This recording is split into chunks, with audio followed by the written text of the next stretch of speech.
Town Biz. Y'all know usually I don't do lives for, the NBA. Usually I do my lives for boxing and other random topics, but I just listen to the brother Too Raw for TV, listen to a couple of other people's videos. Um, and everybody has a interesting point in what they think about Zion Williamson, but I see it a little bit different. Is he coming off as basically a lazy fat boy slash Kool-Aid man, and there is a possibility that he's about to eat his way out of the NBA? But I'm also looking at it as maybe this is his way to get out of New Orleans. Now keep in mind, there was whispers from people affiliated that they didn't want him to stay in. And could this be a way for him to get by basically saying he's not mentally there and saying that he's not ready to play, because they saying that he's available and he's just not playing. But on the flip side, they have always been concerns about Zion's, his health, him being able to stay healthy to play games. I mean, he's been hurt ever since he was drafted, but based off the talent level, you took a chance, and you take a chance on a guy like him, because if he's healthy and he's committed to basketball, he could, it can lead to big dividends, because he has the skill set to be a superstar in the league. But you just ask yourself, do he want it? Or should I say, does he want it in New Orleans? And some people might be like, well, why don't he just wait till he a free agency? Where he's a free agent and he could just bounce. Yeah, that would make a lot of sense too, because at the same time, he's devaluing himself by not being available to play. But guys don't think of it that way. They will be like, oh, I want out now, when they could just wait it out. But I do think that could be one of the possibilities with him, that he just basically trying to find a way out of New Orleans.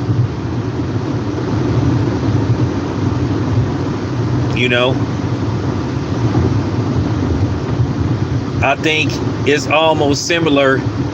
It was funny too. I remember that draft, and I was just cracking up, because I remember that draft where Steve Francis, when he got picked by, at the time, the Vancouver Grizzlies, dude had his lip straight poked out.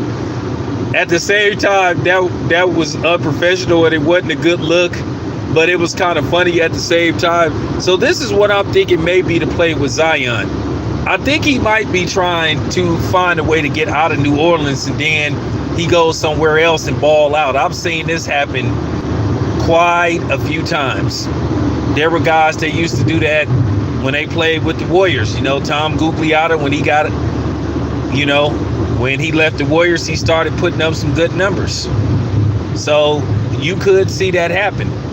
That could be the plan. One thing about the NBA, I've said this before, and I'm going to talk about this in a separate video. It's hard to get some of these guys to stay in one place or to stay somewhere long term. It's hard to keep superstars in small markets.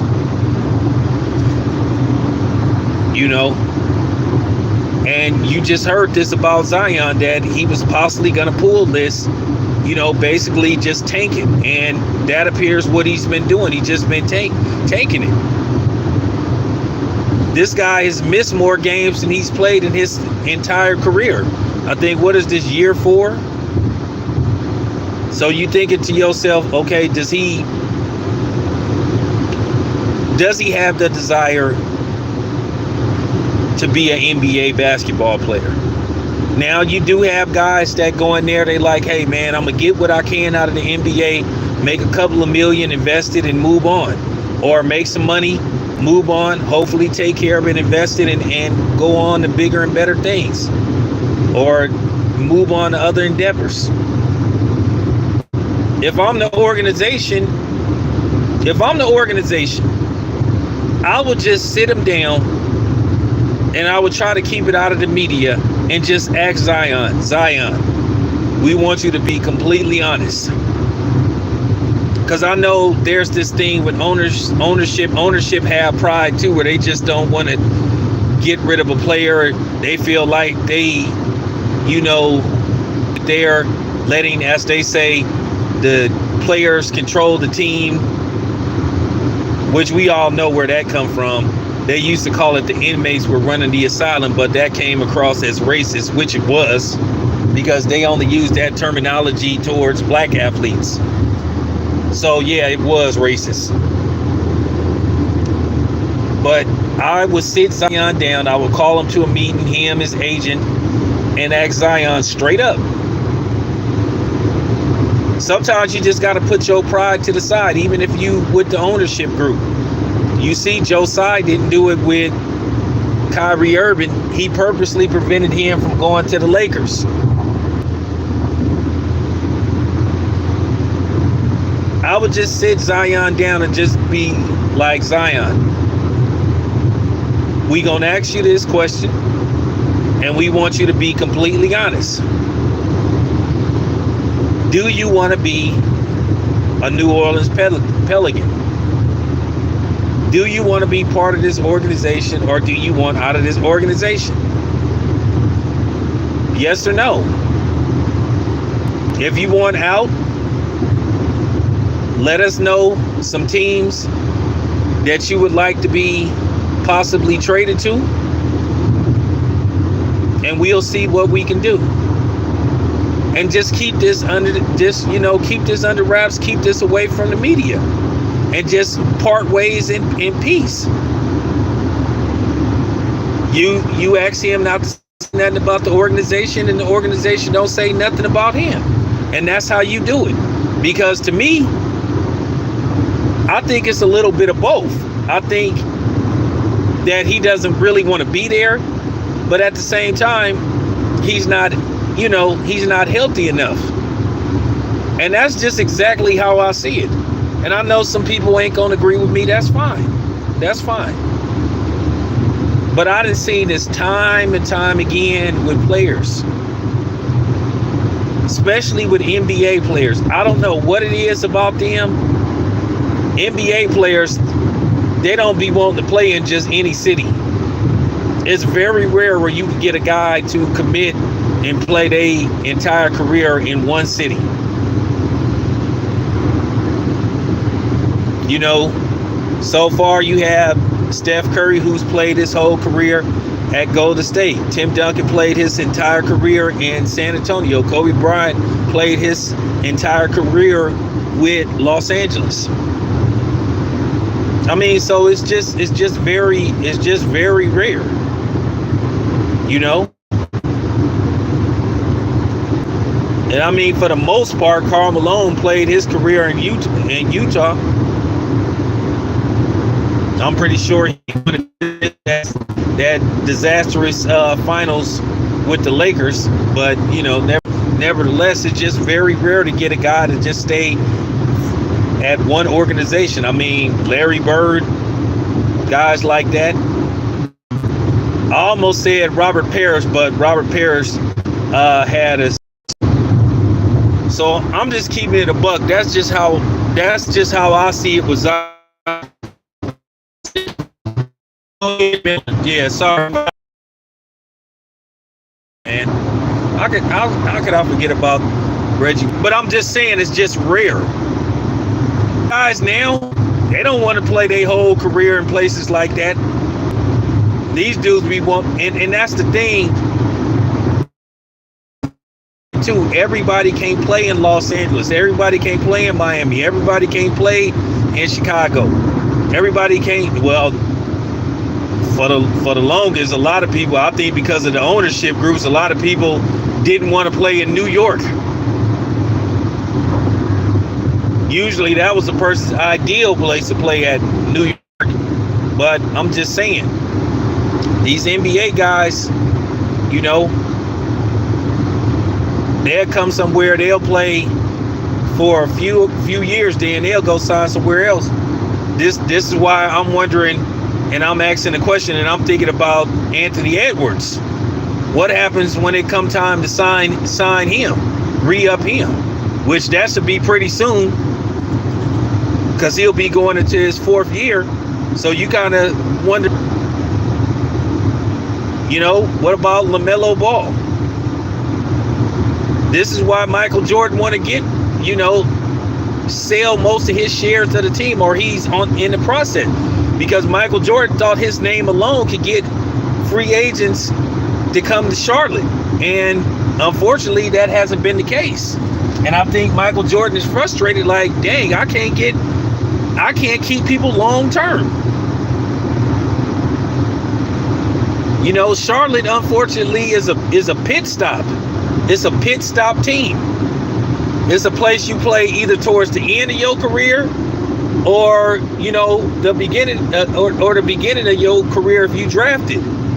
You're not going to Charlotte because you think you can win championships. And that's going to be something that they really going to have to put emphasis on in a collective bargaining agreement. They may have to come with something to where they're going to have to give a bigger salary cap to smaller market teams. Or the NBA may have to offer some kind of incentive program for superstars that remain playing in small market teams. Now, why somebody steal my idea?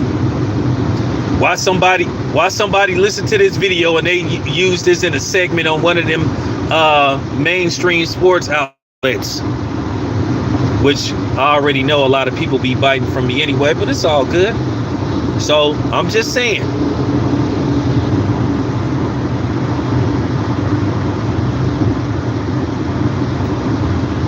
It's a little bit of both. I mean, at the end of the day, I do blame the media too, because how often have you heard these guys, these media people, I'm kind of hoping that this team win because I'd rather be there. I'd be there than there. I'd rather be here than there. Just like you would hear Stephen A. Smith talking about where he'd rather go, for the finals. Like, dude, shut your ass up, bro. You get paid. It don't matter where you go, bro. It's a free trip. The company paying for it. They paying for your room. They paying for all that stuff. Why do you care where you go? Like, for real, bro. You ain't going there for the nightlife. You going there to work. But you're right about that. They played a role in this too. Ah, man, I don't want to go to Milwaukee. Ah, man, I don't want to go to Indianapolis. Like, dude, shut up.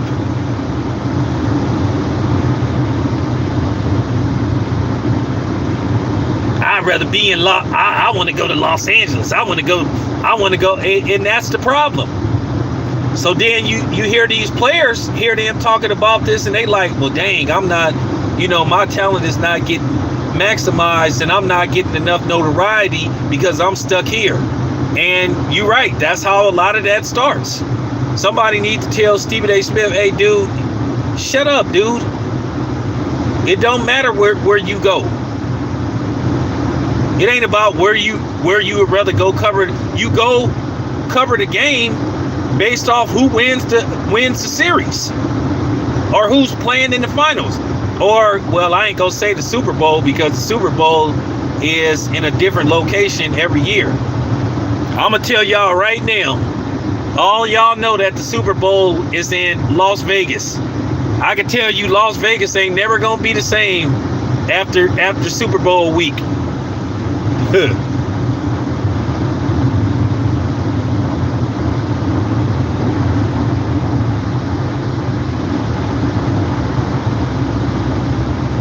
I'm gonna be honest with you. As a Bay Area native, I went to I go to Sacramento. Sometimes the work is Sacramento, because my job has, you know what I'm saying. My job got a facility, you know what I'm saying, in the Sacramento area. So sometimes I go out there to work. Sacramento is actually a nice city. And actually Sacramento got a decent nightlife. But as a reporter, why should you care?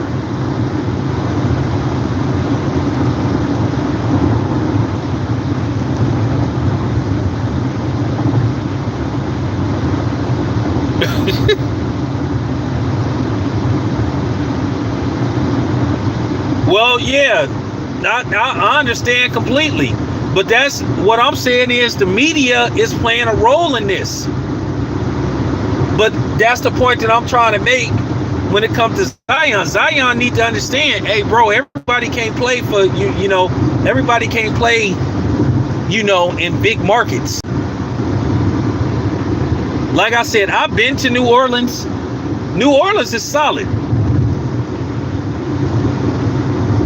And as you guys know, I've been to Philadelphia a lot. Philadelphia got a good...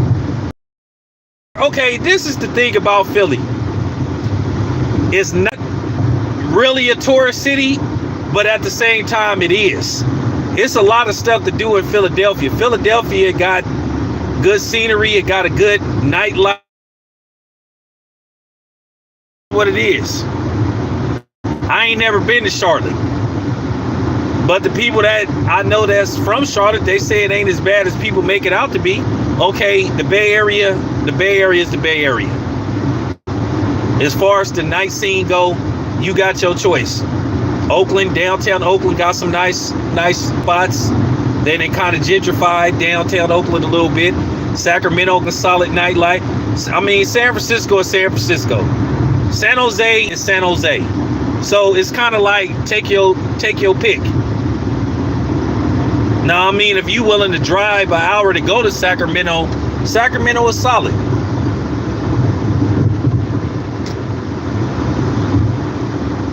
You know? So I'm just saying, that's what I think is going on with Zion. I think Zion might be just trying to find a way to get out of New Orleans. And then he goes somewhere else, all of a sudden his weight goes down, he keeps his weight down. So they need to watch for that. But if I'm the organization, I would ask them. And hopefully they can make something happen in the off season. That's just real talk.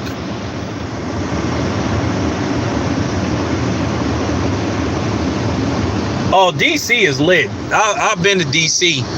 And Atlanta, I ain't even go talk about Atlanta. Atlanta is damn near a black Las Vegas. I mean, it's almost a club on there. Man, it's a nightclub on every corner in Atlanta. All right, you guys, I'm out.